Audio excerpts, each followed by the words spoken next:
Is the second day in looking at graphing rational expressions. The focus today is going to be on domain and range, because what we're going to look at is what happens to the domain with the denominator restrictions, and when you have those restrictions, sometimes how that affects the range of the function as well. What values of y are not allowed. So let's do some work on that. So first of all, I want to look at these two graphs.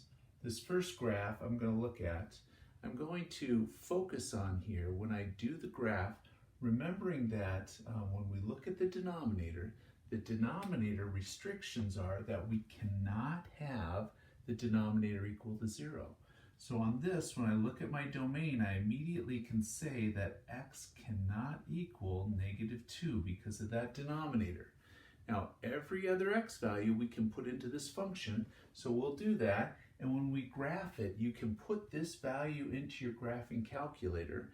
And when you look at the graph, what you will see is you'll see the graph coming in like this.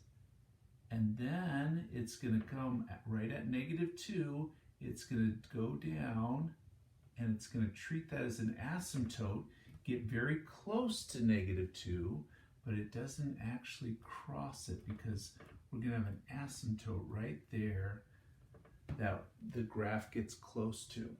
On the other side, what it does is it comes down from infinity, comes down, and then it comes across here and goes off to infinity to our right.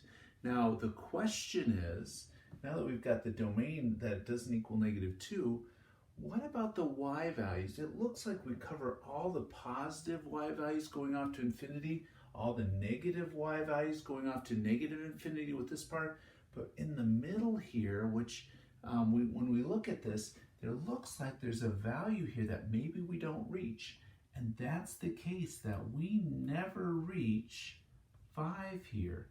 Let's reason that out. Why is 5 a horizontal asymptote on this graph, and why is it that our range is that y cannot equal 5?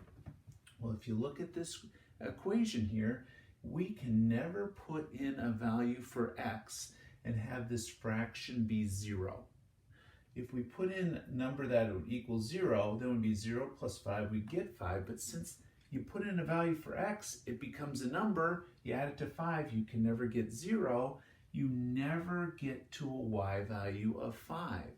So when you have a number out here that's being added onto this, you can take, and that asymptote that used to be down on the axis and the other ones that we were doing is now moved up 5 units. There's now a horizontal asymptote at x equals 5.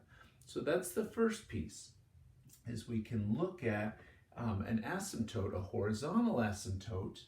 When we move the graph up 5 units here, it becomes that y cannot equal 5. So look for those range values. It's often y cannot equal 0 because the x-axis is an asymptote. Here it's moved up 5 units. Let's take the same thing and look at this one here. Again, we immediately know that x cannot equal -2. But there's more to it than that. Remember, what we have to do is we need to factor this numerator, and when we factor it, we get x plus 2, x plus 1, and when the x plus 2's cancel, because those are common factors in the numerator and denominator, we end up with just x plus 1. A reminder of what that means is when those cancel, that's called a removable discontinuity.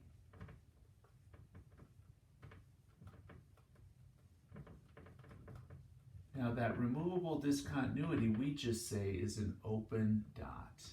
It's a hole in the graph. So we're going to have a hole in the graph when x equals -2. Now, where is that hole? Well, you can take that -2 and put it into this result after you canceled that common factor of x plus 2. -2 in there, if you add it to 1, you get this point right here where I'm going to have at -2, I'm going to have -2 plus 1 is -1. So at the point -2, -1, there's an open dot at it. That means that the y values cannot equal negative 1 here. So x can't equal negative 2, y can't equal negative 1 because it's this open dot. Otherwise, it looks like x plus 1, which is just a graph of a line. So x plus 1 is a linear equation. It's a line with just one open dot. That defines what our domain is. It's all real numbers except negative 2 for x.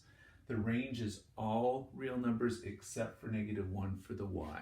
And there is the secret for stating what our domain and range are for these types of functions.